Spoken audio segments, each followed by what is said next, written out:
السلام علیکم ورحمۃ اللہ وبرکاتہ۔ میں ہوں عبدل اور آپ دیکھ رہے ہیں A.S.4kyd۔ آپ سب خیریت سے ہوں گے ماشاء اللہ تعالی۔ ناظرین، آج کی ویڈیو میں بات کرنے والے ہیں یا رؤفو پڑھنے کے فائدے، یعنی یا رؤفو پڑھنے کی فضیلت۔ پیارے دوستو، یا رؤفو پڑھنے کے کیا کیا فائدے ہیں اور کیا کیا فضیلت ہے، اس ویڈیو کے اندر ڈیٹیل سے جانیں گے۔ آئیے ناظرین تو شروع کرتے ہیں آج کی ویڈیو۔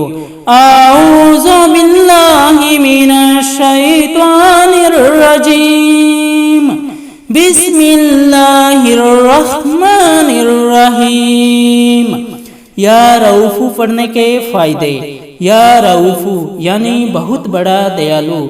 جو ویکتی انگنت مرتبہ یا رؤفو پڑھے گا تو سرشٹی یعنی مخلوق اس پر دیاوان اور وہ سرشٹی پر دیاوان ہوگا انشاءاللہ تعالی۔ جو ویکتی روزانہ 10 مرتبہ درود پاک اور 10 مرتبہ یا رؤفو پڑھے تو کرودھ دور ہوگا۔ دوسرے کرودھی ویکتی پر پڑھے تو اس کا بھی کرودھ دور ہوگا انشاءاللہ تعالی۔ پیارے دوستو، اس عمل کو کرنے کے لیے 3 مرتبہ شروع میں اور آخر میں اول آخر درود شریف ضرور پڑھیے گا، اور 5 وقت کی نماز کی پابندی کیجیے گا۔ اللہ تعالیٰ سے اپنے گناہوں کے بارے میں ہمیشہ استغفار ضرور کیا کریں۔ دعاؤں کی گزارش۔ السلام علیکم ورحمۃ اللہ وبرکاتہ۔ ملتے ہیں انشاءاللہ ایک اور نئی ویڈیو کے ساتھ، تب تک کے لیے ہمیں دیجیے اجازت۔ اللہ حافظ۔